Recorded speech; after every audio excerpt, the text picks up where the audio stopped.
Hey guys, welcome to another Green Arc Properties at Keller Williams Greenville Central podcast. I'm Jordan Surrett, and this is Rebecca.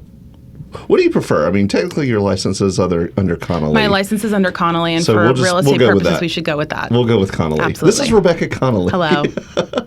So, what are we doing here today? Because there's a lot that's kind of been going on in the market, specifically in the Upstate. One of the things, I don't know if you saw, is that South Carolina was named the number one state in the nation where people are migrating to. I'm not surprised. Like the number one. Like everybody's coming to South Carolina from literally everywhere. Mm-hmm. I mean, we had, 5 closings in the last couple of weeks, mm-hmm. and 5 out of 5 of them are from other areas. Yeah, one of them wasn't even from here, and we never even met them in person. So, yeah.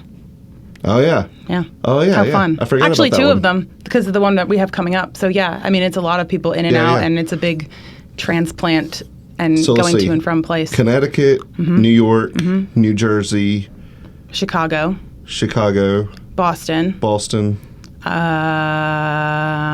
Minnesota. Minnesota. Yeah, Interesting. everywhere. But this is going to be different because we're going to talk about you today because you always bring people on here. This is like your thing. This is everything that you've been doing. But I want to ask you some questions. So last night I had a brain blast and I said, I want to ask Jordan about, because we really our intention with this was to talk about our year and so far in July from December, I guess. Sure. So I wanted to ask you a series of questions about that year, or the last 7.5 to 8 months, and see what you come up with. But I didn't want to tell Jordan these questions because I wanted it to be candid. So, Great. Are you excited? I love surprises. I know. So, don't look, please. Okay. I turned the brightness all the way down, so it's hard for me to see too. Oh, great. Because I don't want you to look. You can turn it up. I won't look. No. I can't see because of your microphone anyway. Okay, cool. So, a lot's changed for you in the past 8 months. So bringing you back to like October of 2023, you and I had already been chatting about real estate things. I guess we were just kind of talking every once in a while. I think we even met up at one point and talked at Yard House, our now favorite meeting spot, for very important meetings. But what was going on October of last year, and if you were told that you would have been doing what you're doing right now, what would you have said? So this was kind of the vision from the start. So in all of my years of real estate, I think this is the 18th year, maybe 19th. According to my calculations. Yeah.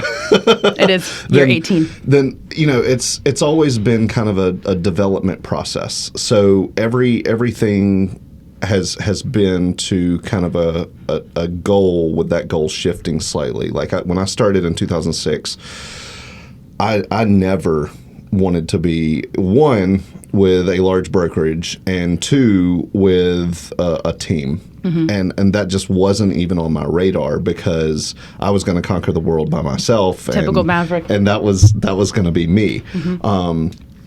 And then as I kind of experienced things, my real estate ideology kind of changed as far as that goes, because as I helped people, I see all these people using transaction coordinators, and I'm like, okay, well, maybe I need one of those. But I wasn't quite there yet. So I jumped into that too early, and then so I kind of had like a negative connotation for transaction coordinators. And I started off with a really small company, and they're no longer around. And so I went to another company that was small, and that just didn't work out. They were great, but I needed something big. I needed office space. They didn't have office space.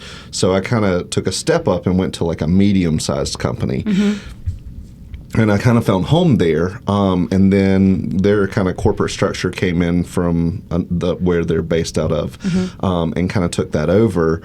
And I got moved around a little bit, and it wasn't a fantastic experience after that. Prior to that, it was phenomenal. So I kind of did these little jumps and, kind of try to figure out like where my home was. And what I found is that the larger company, as long as they're providing value, was for me. So now I'm at home at Keller Williams Greenville Central. But so when I started at Greenville Central, I kind of already had that vision to build a team because I knew that for what I wanted to do and how I wanted to help people, it was going to be easier if I had kind of a backing and people that I could rely on to do things that, I might not have time for or be stretched thin or especially because you say yes to everything. So it's kind of hard to do all things while saying yes to everything. Yeah. So you need someone with you. And I'm learning that. So, So kind of October of last year, I was kind of already starting to build into that. And I had, I think, so in September, I think I had 9 closings. And just a really good month, and that was, just kind of setting the pace for what I wanted to do. And then, so it's like, okay, well, how can we grow this? How can we make it into what we need and what we want to be able to provide the best service for the most amount of clients? So I guess the biggest difference you feel since then, because when I met you, and I mean, candidly wanted to work with you just in a different capacity, I was really impressed by what you were doing all on your own. What that means is she tried to recruit me. And it didn't work. And I was close. We met twice. Yeah. Sure. Thank you. Sure. No, otherwise I wouldn't. Listen, here's the thing. I was very impressed by what you were doing on your own, and I wanted to be a part of it. So now here we are, fast forward to where we are now. I mean, what do you feel is like the biggest difference? Do you feel like in your business you've done even more as of this year? What do you feel? So we're definitely on track to break some records this year. Cool. So, and you've been a big part of that, obviously. I was not fishing for that. I understand, but I don't know, your drive has been really good for me because I do say yes to everything. And so you've kind of become partially my director of no. Jordan, not for long. Not for long. More on that next time. To continue. But so you kind of became my director of no because it was, I'm saying yes and going all these different directions, and you kind of brought me into a little more focus. Like, cool. No, Jordan, this is what we need to do. Like don't do that. Come do this instead because this is more important. And I need that because otherwise, like, I'll just, like yesterday, the people that had the battery at QT. Oh, my God. Walking out of the QT yesterday, I went to go get money out of the ATM, and we're walking back out, and all I see was someone's car broke down, and I'm like, oh, that stinks. And then I see Jordan smiling, walking over, and I'm like, no, we're now going to get stuck here for an hour because he's going to have to jumpstart their car. It's okay. They already had help, though. They were good, thank goodness. Because I mean, not that I didn't want to help them, but we didn't have time. We have things to do. But the point is, I mean, yes, I'd say that. I would have made time. Yes, you would have, because that's what you do. Yes, exactly. That's why I'm here, to be like, dude, we got to go. But so that's awesome. I mean, that's a huge difference. So then I guess what's been your favorite memory this year so far? Funny memory, like something that's happened, because I have one that I'm going to share too. But what's your favorite memory so far this year? Favorite in what capacity? Like of being on the road, because all we do is we're on the road all the time doing the most random things you will never know, because that's what real estate is. My favorite memory from just this year, From this year, since we've been working together. Would you like me to share mine first? Yeah, please. When we were in the backyard of someone's home helping our client lift wood into a... I've never done that before. Not just lift wood. Just cut that thing up. Dispose of wood by cutting it up. I've never done that before. And putting it into a trailer that a buddy of mine let me borrow so that we could haul off this wood for this client who had already moved out, left their house, and was no longer in the area. No. And I knew in that moment I was in the right place, because I was like, all right, this dude will do anything for his clients. We're good. 100%. So they have to be happy. It was a chilly night in February. Oh my gosh. And we were hauling wood into a tractor. First time for everything. I've never done that before. And not just wood, like deck wood. like 4x4 with nails beams coming out of it. With nails, with rusty nails. I couldn't even lift up some of them. They were so heavy. Concreted, 4x4s and all of that. Yeah. Yeah. That was, I laughed about that the other night thinking about that. That's pretty fun. Your turn. So I've got a lot, but honestly, mine was probably one of our first listing appointments together. Which one? Springmont. Oh, And my favorite. You we walked in and, we're telling them, what we can do for them and whatnot. And then, you kind of had the conversation. So I start seeing things. Oh, I can fix that, like simple things. And so I start going around so one of the things was just literally the thermostat needed to be hung back on the wall, super just clicked in. And just little things like that. So I went through and I was kind of making the property look doing your punch list the best way possible. Yeah, that's always our tactic. I think that with that one, what was most rewarding was that we were able to really help them and get them away from a situation that could have been potentially bad for them, because there are some people that can be a little predatory out there in the real estate world that aren't doing the best for their clients. So that was a good one. I really enjoyed I forgot working. about that. Yeah, remember when we were driving back and we had that call? Yeah, that was crazy. That was a good one, but they were really good people. Scammer's gonna scam. That's right. Okay, so what's been the most challenging this year so far, as far as with clients, transactions, with work in general? What's been the most challenging for you this year? So, couple challenges, but one of them is current, trying to get a specific property to closing. We've been pushed back for a couple of reasons. The appraisal and some lack of communication in general from other parties. But so that's probably been the struggle as far as a transaction, but on a more broad level, the struggle is to keep everything in its own bubble. Oh, tell me more about that.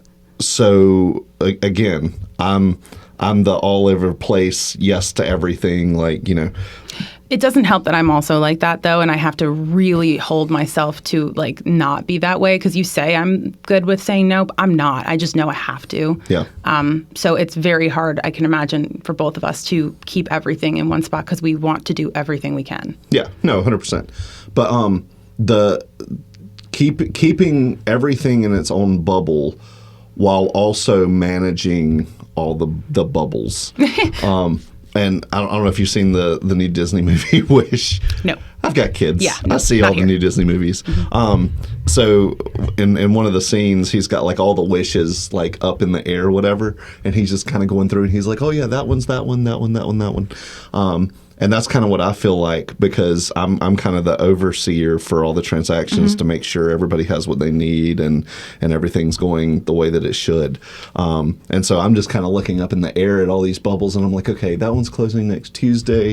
That one's closing Friday. This one we're still waiting on an inspection report. And I'm just kind of looking at all the bubbles and making sure that they're in the right place and that they're not going to pop. Yeah. We're growing quickly, so we're going to need some help very quickly. Yeah, very quickly. Well, it's really exciting.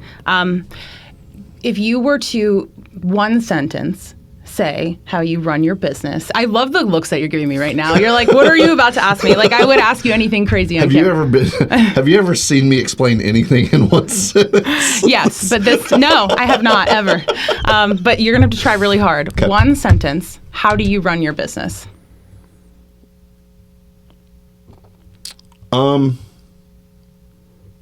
One sentence, really? Yes. How about 3 words? How about 2 words? Okay. Specific standards. Ooh, okay. Yeah. So everything has its own standard and what we expect, whether it's a listing side transaction or a buy side transaction or a specific situation with a client who can't buy yet and we need to help them find a job so that they can move here, and so everything has its specific standard depending on the situation. So for who I'm talking about, they have to find a job to move here. Yeah. My standard for them is we have to help them find a job because they're not here. They can't go to these places and be like, hi, I sent an application in, blah, blah, blah. So when I'm in Costco, I go over to my friends and I say, hey, my friend sent an application. Have you heard anything yet? Yeah. Things like that. And knowing a lot of people in a lot of places everyone in the world is very walked us to the helpful butcher too. shop last week. We were supposed to go get steak at this butcher shop that I've been wanting to go to, and I just was like, Jordan, you want to go take a ride here with me? And he's like, yeah, sure. And we walk Where into we've the never been before. don't even know where it is. And we walk into the butcher shop, and the guy's like, Jordan, is that you? I'm like, this is the place I wanted to go. Why do you know everybody? But either way, it was funny. Well, I guess that brings us to the next question, which we're going to really expand on, because what you're actually saying is not even a standard. It's like I guess your standards. It's going above and beyond and not having anything other than like above average standards. Way above average. Which is another reason when we were Average is crap. right. Exactly. Average is just not simply not good enough. No. The average worker is. I don't think they do as much as they should do. Right. And there's a lot of complaints that I hear that, oh gosh, I have to drive to this other house. Whereas you and I, we approach it from, hey, we get to go show another house. Not, oh, this is the 15th house, I've shown them. It's like, this might be the one. We have to go show it. And it's weird to hear that from other people in our industry complaining, they've seen 20 houses with me and they haven't bought me. It's because you've been in this for so long. So you've seen like literally 2 decades almost of this business. Thanks for that. In and out, it's consistency and staying in the game. And where my background, when I come from, I see it from a completely different side, because I see people that were, provided a lot more. What? I just kicked the table and the microphone kind of shuddered, so I'm pretty sure there's going to be a sound. People were out from the brokerage that I worked with previously were given a lot of opportunity like up front, and in this scenario, this is more of like true like entrepreneurial, like you got to get out there and make it on your own, which is majority of brokerages, and I feel like it's difficult, and it's well, actually I know it's difficult and it's not easy, but it's rewarding, and I think that's probably the biggest thing that you've seen over this time with people. The biggest thing is time, effort, energy, but also taking care of people. Because if you take care of clients, and it's like I've started telling people, like I don't actually work for a paycheck. I get a paycheck at the end. You do say that all the time. If it works out, but if something happens, we could have 70 hours in a transaction and something happen and it fall apart and we don't get paid. Right. So it's I don't work for a paycheck. I get a paycheck, but I work for a good review. Because if I can get a good review, that helps my business out way more than getting a paycheck. Because a paycheck is great for short term, but terrible for long term, because a lot of people get the paycheck and they're like, okay, now I can go on vacation. And I'm like, okay, well, how can I apply this to make this work better? Yeah. And I think that's kind of the difference in us as a team and other people, because we're always looking for ways to make for a better experience, so that we can get a better review. Yeah. Because if our clients like us and they enjoy the experience, they're hopefully going to leave us a review, and a really good review at that. And the more good reviews we have, the better. When people look up, because we are in 2024 and you can look up. Yep, and, you sure can. Yeah, and when you go to Google Green Arc Properties and you see the list of reviews that are like, oh my gosh, these guys were awesome. They did this for me that they didn't have to, and they went and did this and they handled this, and the communication was great, and like all of those bullet points that people are looking for. That helps our business way more than getting a paycheck. Yeah. So I don't work for a paycheck. We don't work for a paycheck. Right. Like we work for a good experience, a good review for our client, which will lead to more paychecks. Yeah.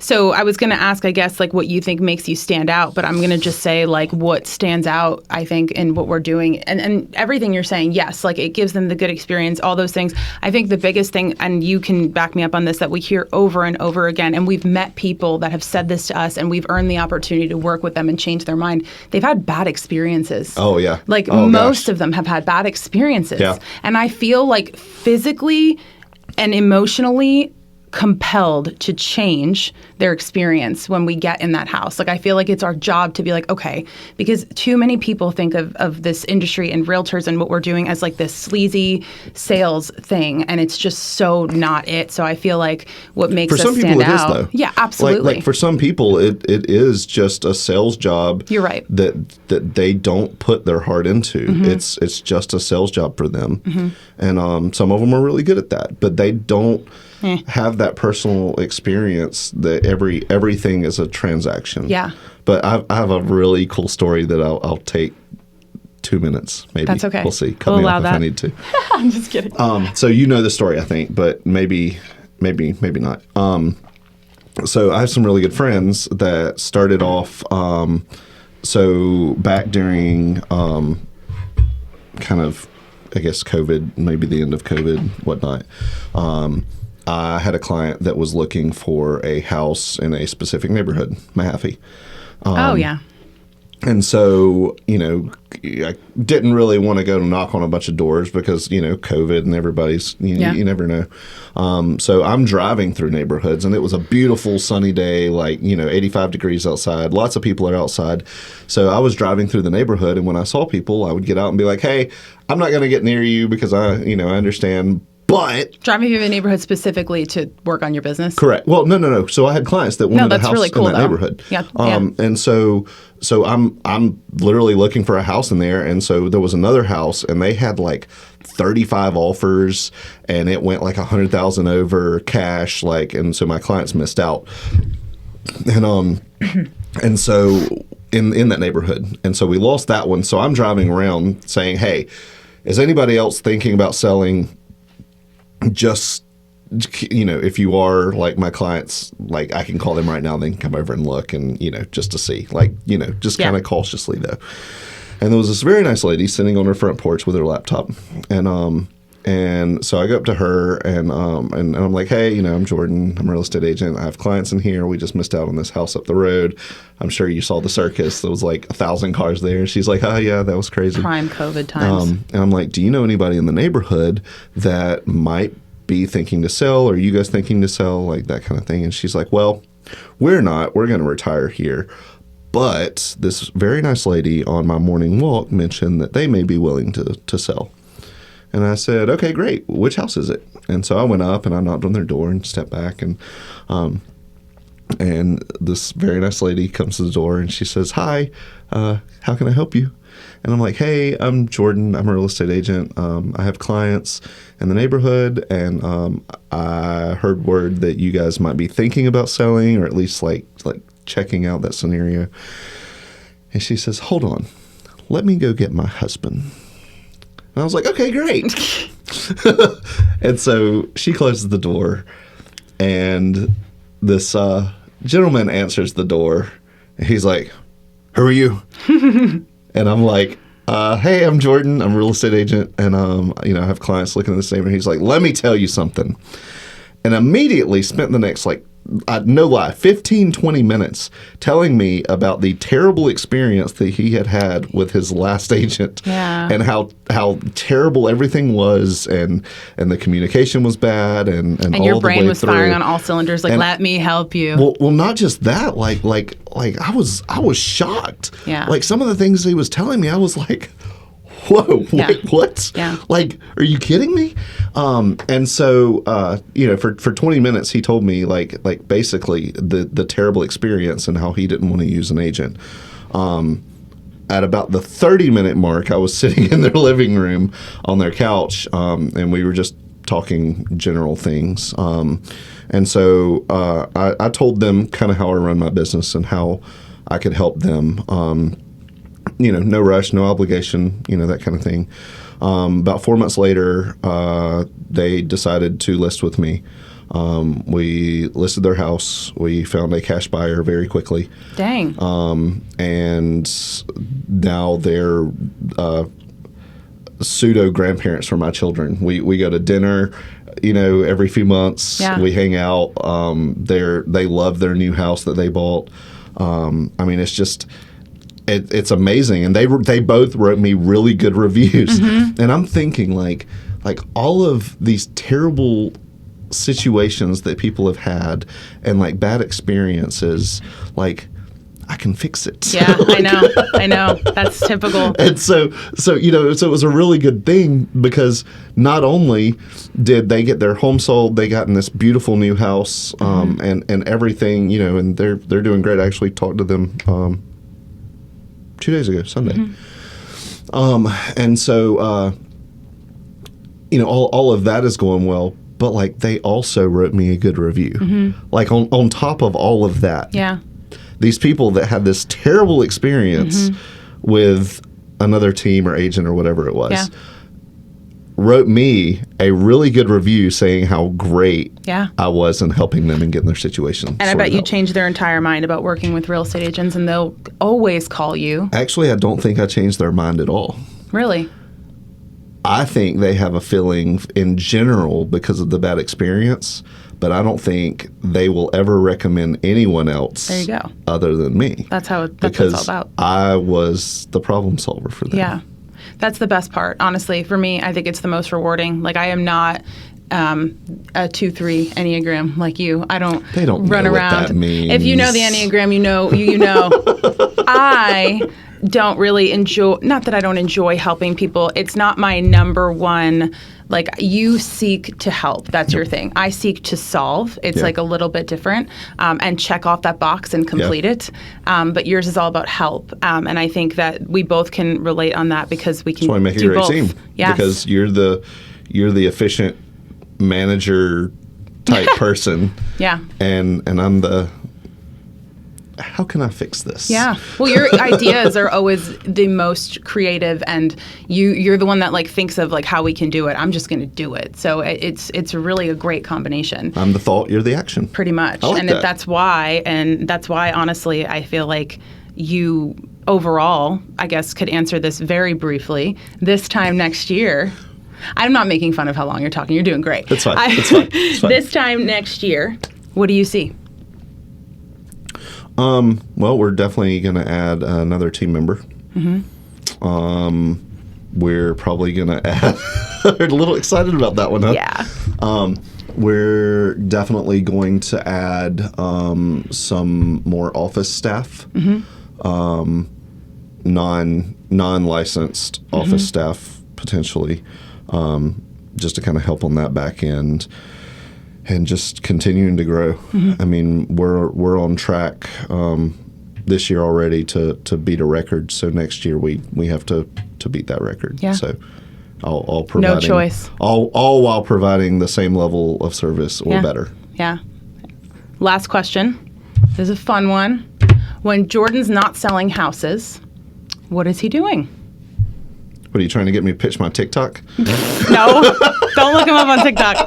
What are you doing when you're not? They can't find me anyway. What do you like to do? So I actually, so a handful of things actually. So I love hanging out with my kids, and I love gardening, and so I love putting those two things together. So in the evenings, on the weekends, when I'm not working, my youngest actually loves to go out in my garden and help me pick tomatoes and beans. Potatoes. Oh, they love potatoes. But so right now we're picking tomatoes every day.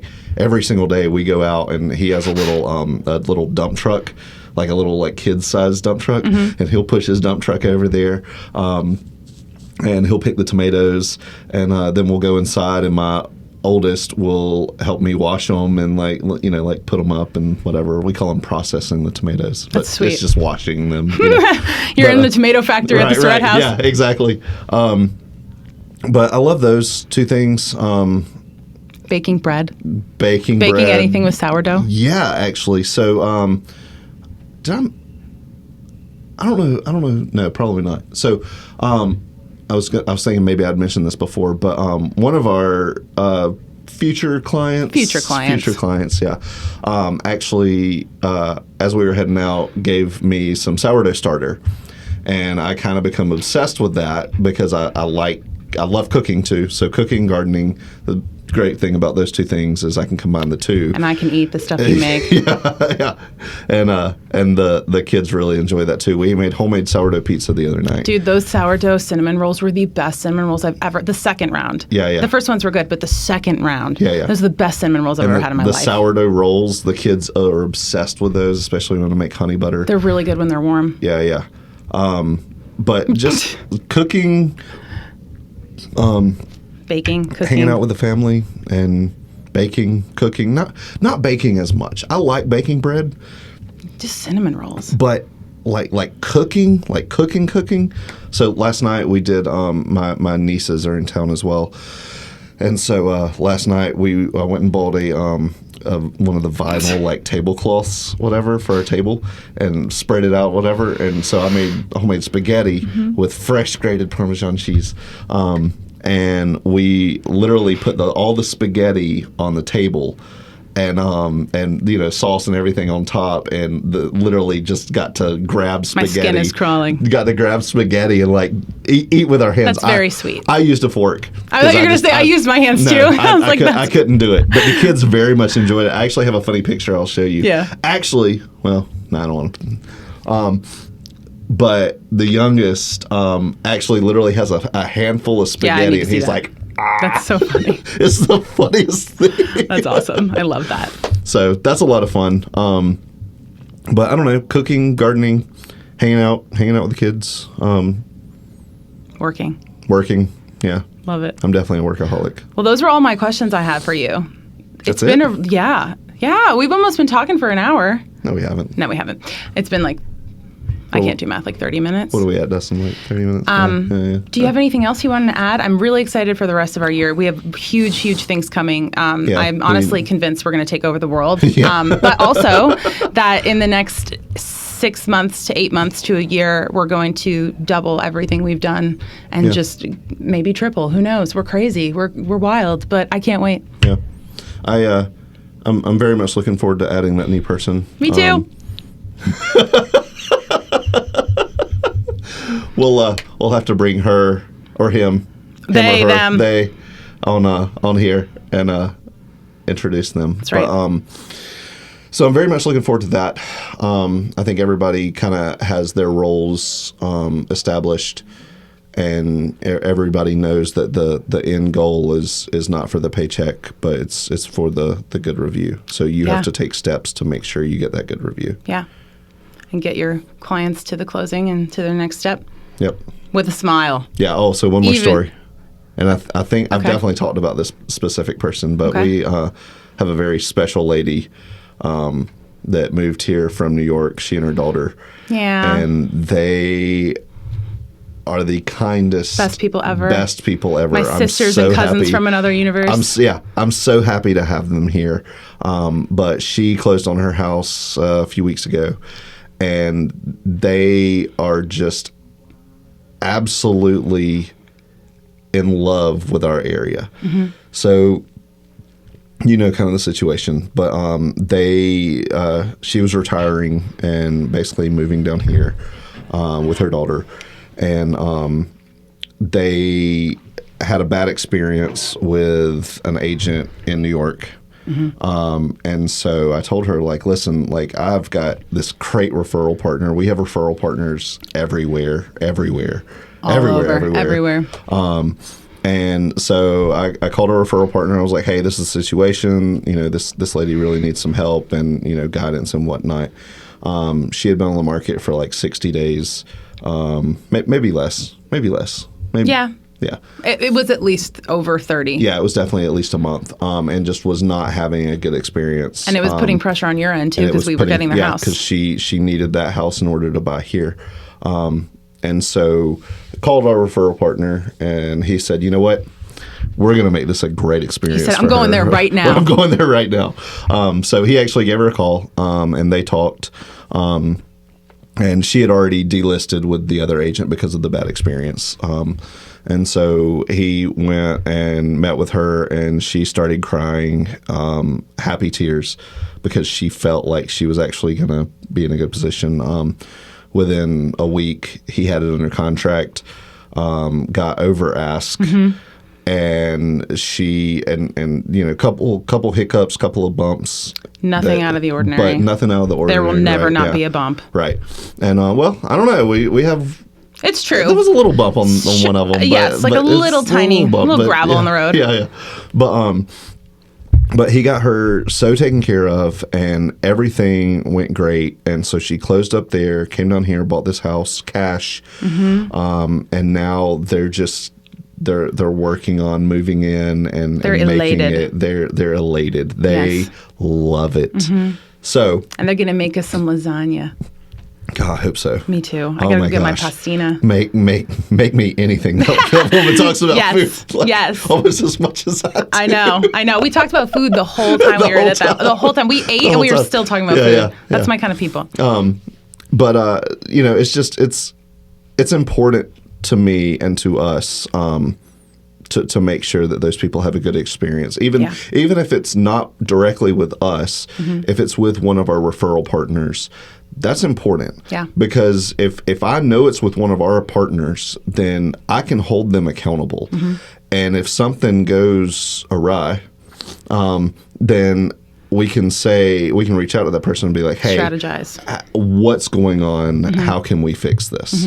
And so that's why it's important to me to make sure they're in the best hands, even in other areas that we may not service directly. So if you're in another state, and you're maybe thinking about moving anywhere in the Carolinas. Anywhere. Literally. In the Carolinas or really anywhere in the country. And anywhere you're moving, call us and have a conversation and just say, hey, I'm thinking about moving. Yeah. I can't use you guys because I'm not coming to South Carolina, but do you know anybody in New York or Florida or Georgia? Oh my God, you're speaking, yes. Minnesota or Connecticut or Arizona or California. You do. Oh yeah. And Washington State. Yeah, I don't. Yeah. Alabama. Mine's the southeast region. Canada. We have people that service Canada too. So wherever you're moving, like call us, and even if or shoot me a text and say, hey, I'm moving to this person. Who do you know that's really good that's going to take care of me? Because honestly, that's important to me. I want to make sure that people have a good experience with real estate agents because this is my business. And if they have a bad experience in Texas and then they come here, like I know people in Texas. I don't want to be grouped, with that bad. I want them to say, hey, this was a great experience. Thank you so much for hooking me up with this person. One common goal is getting them to the closing table. Yep. So. And getting a good review. There you go. And making sure they're happy. Yes, exactly. So, cool. All right. Well, I think that's all we have time for. Any other questions? No, that was great. I don't really think this was going to be directly spotlight on me, but it was wonderful. I'm good with that. We'll see. So, thank you for joining us. We will see you next time. Woo! Yeah, and again, stay tuned because big news coming in the next podcast, I think. Next one? Maybe the one after. Yeah, no, maybe. Within the next 2 podcasts, we will have a big announcement. So, thank you guys again. If you need anything, call us, text us, visit our website, greenerproperties.com, and we'll see you next time.